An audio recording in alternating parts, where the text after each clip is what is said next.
جب رحمت فرمانے پر آتا ہے، ایک عمل آپ کا، ایک نیکی آپ کی اگر اس کی بارگاہ میں شرط قبولیت کو پہنچ گئی، یقین مانو بیڑا پار ہو گیا، شرط قبولیت عطا فرماتا ہے اور پھر اسی کے سبب اس پر رحمتوں کی بارش کر دیتا ہے۔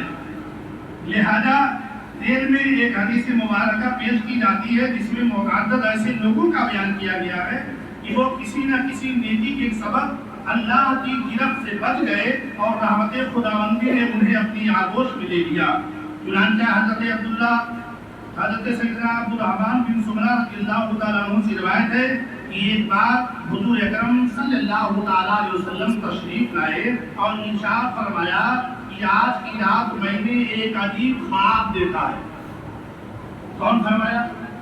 حضور صلی اللہ علیہ وسلم صحابہ کے سامنے آئے، انہوں نے کہا کہ آج کی رات میں ایک عجیب خواب میں نے دیکھا ہے، اور میں آپ کو بتا دوں جو نبی کا خواب ہوتا ہے وہ رحمانی ہوا کرتا ہے، ہم لوگوں کا خواب جو ہوتا ہے وہ شیطانی ہوتا ہے۔ ہم لوگ کئی طرح کا خواب دیکھتے ہیں، بات دیکھ رہے ہیں اور نیت کھلا رہے ہیں، بات دیکھ رہے ہیں پہاڑوں پر دوڑ لگا رہے ہیں، بات کچھ اور دیکھتے ہیں، کچھ اور دیکھتے ہیں، آنکھ کھلتی ہے کچھ نظر نہیں آتا۔ آپ تو خواب ہوتا ہے نا، لیکن جو نبی کا خواب ہوتا ہے وہ شیطانی نہیں ہوتا، وہ رحمانی ہوتا ہے۔ تو نبی فرماتے ہیں اپنے صحابہ سے، سنو آج کی رات میں نے عجیب و غریب خواب دیکھا ہے۔ تو صحابہ نے کیا فداک ابی و امی، میرے ماں باپ آپ کے قدر قربان، اے اللہ کے نبی وہ خواب کیا دیکھا ہے آپ نے؟ تو حضور صلی اللہ علیہ وسلم بیان فرماتے ہیں، نمبر 1 فرماتے ہیں ایک شخص کی روح قبض کرنے کے لیے ملک الموت تشریف لائے، لیکن اس کا ماں باپ کی اطاعت کرنا سامنے آ گیا اور وہ انسان جہنم سے بچ گیا۔ نہیں بول رہے آپ بولیے کیا سمجھائے سر جسے پاک سے اللہ اکبر۔ اندازہ لگائے ملک الموت کے فرشتے اس کی روح نکالنے کے لیے آئے۔ روح کیسے نکلتی آپ کو معلوم ہے؟ اللہ اکبر قلیلا رونگٹے کھڑے ہو جاتے ہیں۔ اللہ کے نبی ارشاد فرماتے ہیں کہ ایک ببول کا درخت ہو، کانٹے دار خاردار درخت ہو، اور اس میں ایک ریشمی کپڑا پھینک دیا جائے اور پھر ایک کونے سے پکڑیے اور کھینچیے تو وہ آسانی سے آئے گا۔ سب لوگ نہیں سمجھ پا رہے ہیں کیا؟ آسانی سے آئے گا؟ ارے کیسے آئے گا؟ ایک ایک سوتا اس میں پھنس جائے گا، کھینچیں گے تو پتا چلے گا جو کونا آپ پکڑے ہیں، دو چار دھاگا آپ کے ہاتھ میں آ جائے وہی کافی ہے، ورنہ اسی میں سارا وہ الجھ جائے گا۔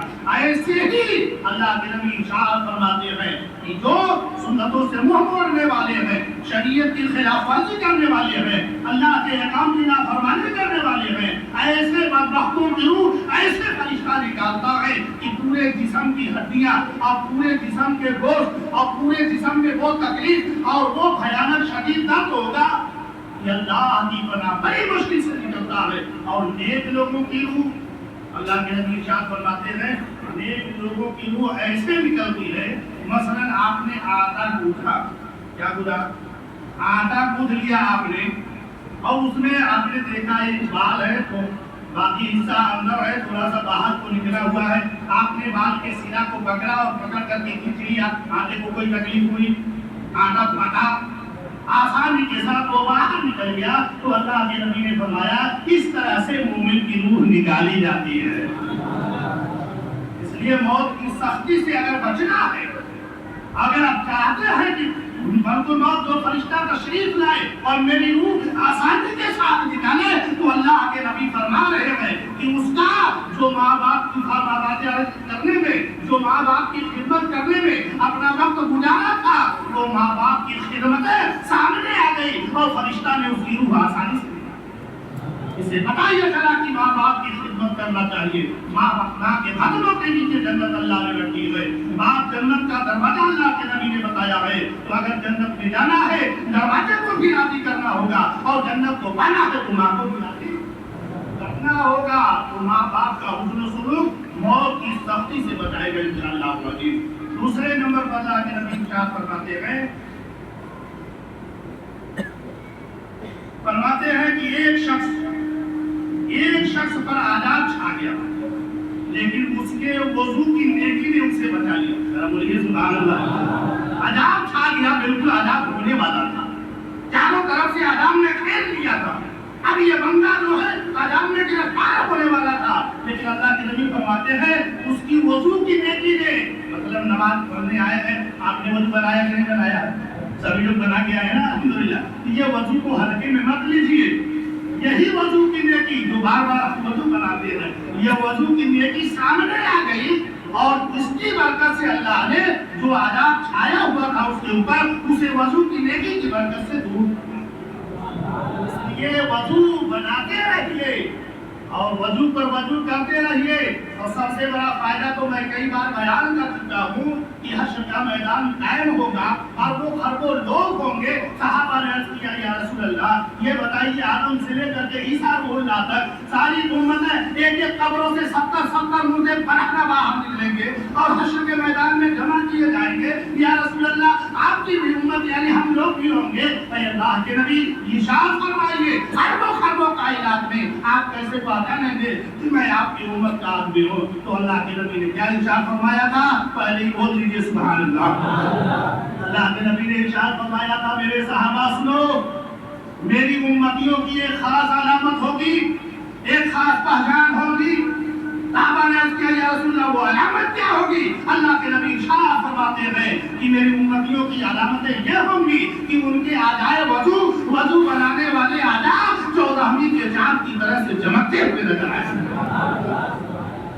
वजू बनाने में क्या धोते हैं? हाथ धोते हैं, हाथ चमकेगा सुभान अल्लाह।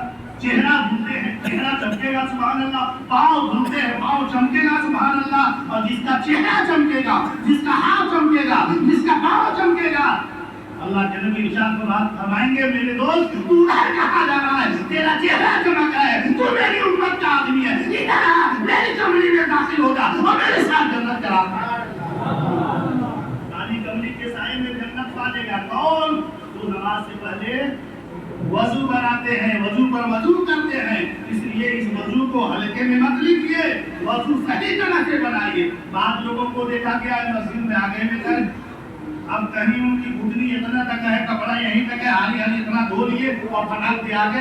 पता होना चाहिए हर चीज में फराइज होता है।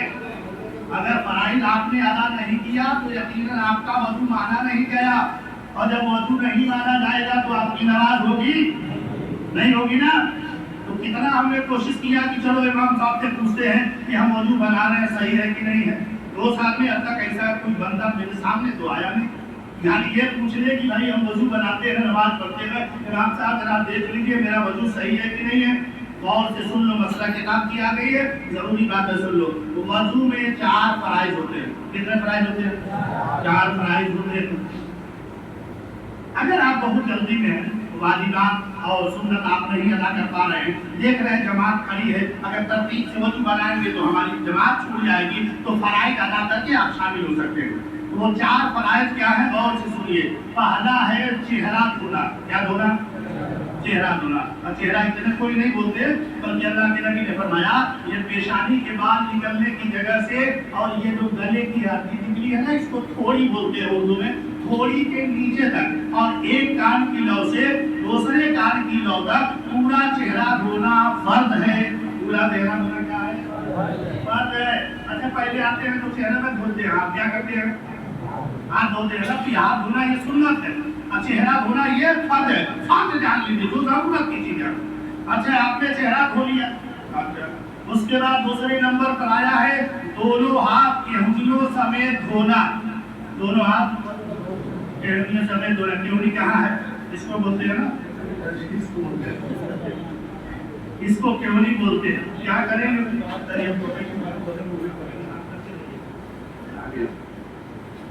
केवड़ियों समेत दोनों हाथ धोना। ये केवड़ियाँ कितने लोग धोते हैं ना, तो मैं बताया ना, जल्दी जल्दी धोए बेचारे, इतना इधर सब छूटा हुआ, तो ये फर्ज ही अदा नहीं हुआ। जब फर्ज अदा नहीं हुआ, नमाज आपकी नहीं हुई। क्या मतलब है? यहाँ 1 घंटा सजदा करके गए और 1 भी सजदा आपका कबूल न हो। इसलिए मुकम्मल तरह से वजू बनाइए, यहाँ तक केवड़ियों समेत दोनों हाथ धोना। कितना फर्ज बता दिया मैंने? 2 फराइज बताया। और तीसरा है चौथाई सर का मसा करना। नमाज़ शरीफ आदम क्या उतारूं? बारह सर का मसा करना चाहिए, गर्दन का मसा, कानों का मसा। एक अजब चीज मैंने देखी हजरत, देहात से लेकर के हम समझ रहे थे जब देहात में थे, तो ये समझ रहे थे कि बम्बई के लोग बहुत होशियार होते हैं, बड़े पढ़े लिखे लोग होंगे, मसला मसाइल एकदम नंबर 1 पर होंगे, लेकिन मैं देख रहा हूँ जो हाल देहात का वही हाल यहाँ का। देहात में भी मैंने देखा कि वो ज्यादा वजू बना रहे हैं और उसके बाद जब मसा कर रहे हैं तो ऐसे करने के बाद 3-4 बार कान पर घुमा रहे हैं। देखा कि नहीं देखा? कितने लोग ऐसे ऐसे करते हैं, 2-3-4 बार तो हो ही जाता है। अब वो समझते हैं कि बस हम तो कर रहे हैं ना, 3 बार हो ही गया। मेरे भाई इसलिए कहा जाता है नहीं मालूम तो सीख क्या जाए इसको, अहले इल्म के पास पहुंच करके तालीम हासिल किया जाए, ये जरूरत की चीजें हैं।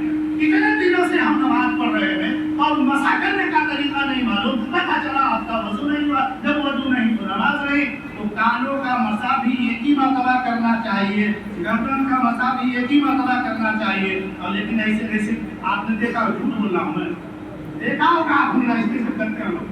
तो कितने फराइज हो गए? 3 हो गए। पहला मैंने क्या बताया? चेहरा धोना। दूसरा क्या बताया? और तीसरा चौथाई सर का मसा करना। चौथा फर्ज सुनिए, चौथा जो फराइज है वजू का वो ये है कि दोनों पांव टखनों समेत धोना। कहाँ समेत धोना? टखनों समेत। उर्दू लफ्ज है ना टखनों, तब कितने लोग घुटनों ना समझ जाए। तो टखनों का मतलब ये होता है, ये नीचे जो हाथ देख रहे हैं ना यार जी, टखनों समेत इस अपने भाषा में मुट्ठी बोलते हैं, मुट्ठी। तो वहां तक धोना, ये 4 फराइज वजू के लिए जरूरी है। अगर आपने इनमें से एक भी छोड़ दिया तो आपका वजू नहीं होगा, फिर आप लाख बाल्टी गिराते रहिए, लाख मरतबा वो धोते रहिए, वो वजू आना नहीं जाएगा। इसलिए वजू के बारे में अहले इल्म से मालूमात कर लिया जाए। अल्लाह हमें अमल करने की